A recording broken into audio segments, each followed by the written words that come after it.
Hello everyone, আসসালামু আলাইকুম, welcome to my YouTube channel. তো এটা হচ্ছে ঈদের আগের দিনের ভিডিও। তো আমরা হচ্ছে পিঠা বানাচ্ছিলাম সবাই মিলে, তেলের পিঠা আর হচ্ছে এই গুড়া পিঠা বা মেরা পিঠা বলে এটাকে। তোমাদের ওইদিকে এটাকে কী বলে কমেন্টে জানাও।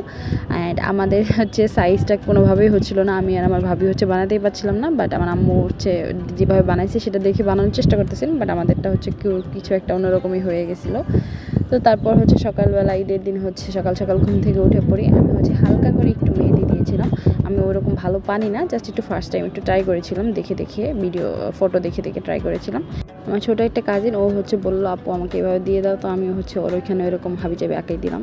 তো তারপর হচ্ছে বাসায় সেমাই রান্না হয়েছিল। আমি হচ্ছে আজকে একটা দায়িত্ব নিয়েছি, সেটা হচ্ছে আমি কাবাব বানাবো।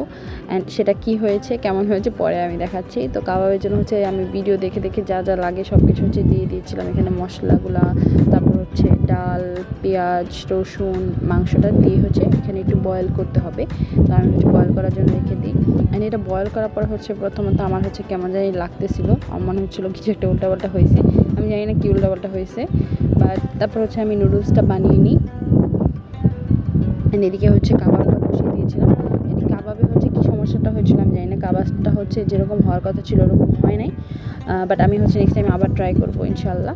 তারপর হচ্ছে এদিকে নুডলসটাও বানানো হয়ে যায়। এখানে হচ্ছে আমি নুডলসের হচ্ছে একটু গাজর দিয়েছিলাম, সিদ্ধ করা গাজর ফ্রিজে সবসময় থাকে, ওইটা দিয়ে হচ্ছে এটাকে একটু হালকা ভাজা করে নিব, না হলে হচ্ছে ওইটা থেকে পানি বের হয় যেহেতু ফ্রিজে রাখা ছিল। তো তারপর হচ্ছে নুডলসের সাথে এগুলোকে মিক্স করে হচ্ছে মশলাটা দিয়ে দিলেই হয়ে যাবে নুডলসটা। তো আমি হচ্ছে রান্নাবান্না করার পর আমি হচ্ছে নিজে আগে খেয়ে নিই, তারপরে হচ্ছে দুনিয়া সব কিছু। আর এদিকে আমি আমার ছোট্ট একটা কাজিনকে হচ্ছে সালাম দিতেছিলাম, ও হচ্ছে আমার কাছ থেকে 100 টাকার নোটটা নিয়ে 20 টাকা আমাকে দিয়ে দেয়। তো আমি বলছিলাম তুমি আমাকে এটা দিলা কেন, তুমি এটা নিয়ে নাও, কিন্তু ওটা আমাকে দিয়ে চলে যায়। তো তারপর হচ্ছে এটা দুপুরবেলার ভিডিও।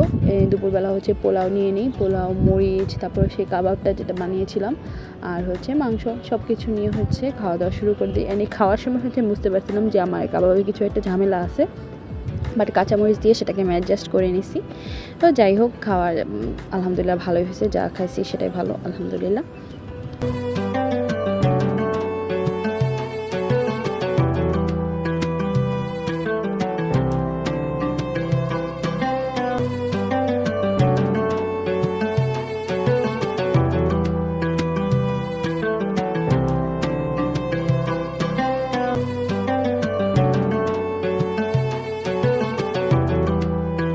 আমি হচ্ছে দেশি মুরগির ঝোল রান্না করার দায়িত্ব নিই। অ্যান্ড এগেইন আমার হচ্ছে ফাঁকিবাজি রেসিপি, এটা ওটা মিশিয়ে জাস্ট হচ্ছে রান্না করেছিলাম। আমি হচ্ছে আসলে প্র্যাকটিস স্টেজে আসি, মানে রান্না শেখার প্র্যাকটিস স্টেজে আসি। সো আমার রান্না হচ্ছে যে কোনো রকম হয়ে যেতে পারে, কখনো হচ্ছে অনেক ভালো হয়ে যেতে পারে, আবার কখনো হচ্ছে এত বাজে হবে যে আমি ছাড়া কেউ খেতে পারবে না এমন। বাট আমি কিন্তু খাই, আমি কিন্তু খাবার ফেলি না, তো ওই ব্যাপারে হচ্ছে কোনো ডাউট নেই। তো আজকে হচ্ছে আমি দেশি মুরগি রান্না করতেছি, তো এটার জন্য যা যা মশলা লাগে, মাংস রান্নার জন্য নর্মাল যে মশলাগুলো ওইগুলো দিয়ে হচ্ছে সুন্দর মতো কষিয়ে নিই, তারপর হচ্ছে চিকেনটা দিয়ে দিই। তো এখানে হচ্ছে আমি যে ভুলটা করছিলাম সেটা হচ্ছে আরও বেশিক্ষণ ধরে কষানোর প্রয়োজন ছিল, মানে কষিয়েই তোমার হচ্ছে 70% রান্না করে ফেলতে হবে। বাট আমি হচ্ছে একটু তাড়াতাড়ি পানিটা দিয়ে ফেলছিলাম, যার জন্য একটু একটা মানে কেমন যেন স্মেল রয়ে গেছিলো। বাট ঠিক আছে, আমি শিখেছি, নেক্সট টাইম আমি হচ্ছে আরও ভালো করে রান্না করব। তো তারপর হচ্ছে মাংসটা রান্না করা শেষ হয়ে গেলো। অ্যান্ড তারপর হচ্ছে আমি আরেকটা রান্না শুরু করব।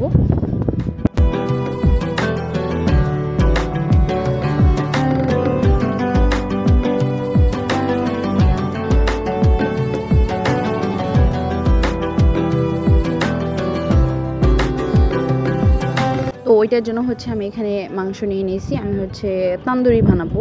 তো তান্দুরি বানানোর জন্য আমার যেরকম মাংস নেওয়া ছিল সেরকম মাংস আমি পাইনি, আমি যেরকম পাইছি সেটা দিয়ে করতেছি।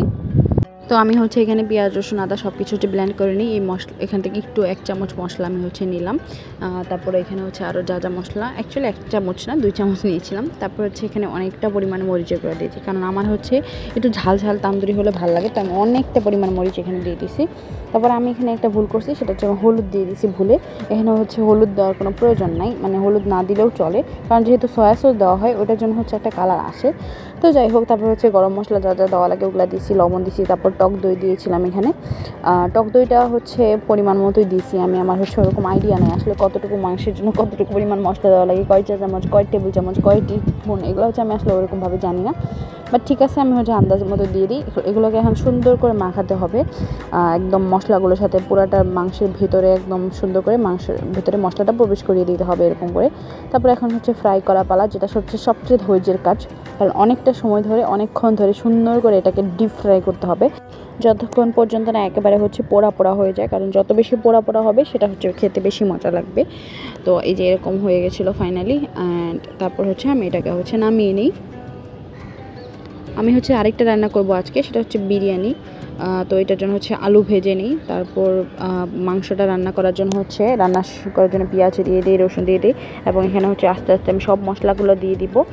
পেঁয়াজ রসুন বাটা, তারপর হচ্ছে এখানে আদা বাটা দিতে হবে, সকল গুঁড়া মশলাগুলো আছে সেগুলো হচ্ছে একে একে এখানে দিয়ে দিব আমি।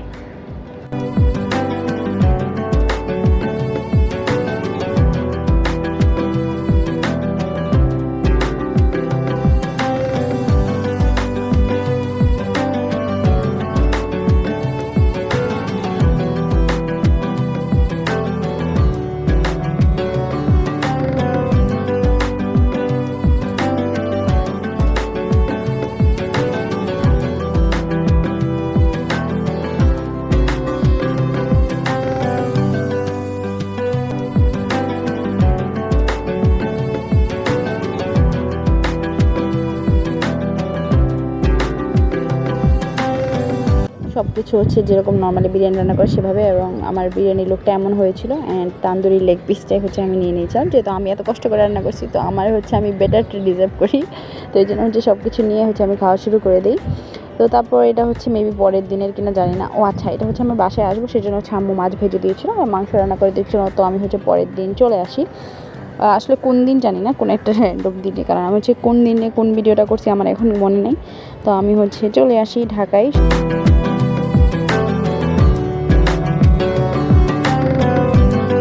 এই তো হলে চলে আসছি, আসার পর হচ্ছে সব কিছু গুছিয়ে রুম, তারপর হচ্ছে ফ্রেশ হয়ে বাসা থেকে যে খাবারগুলো নিয়ে আসছি সেগুলো হচ্ছে সুন্দর করে গরম করে ফেলি, তারপর হচ্ছে খেতে বসে যাই মাংস আর হচ্ছে ইলিশ মাছ ভাজি দিয়ে।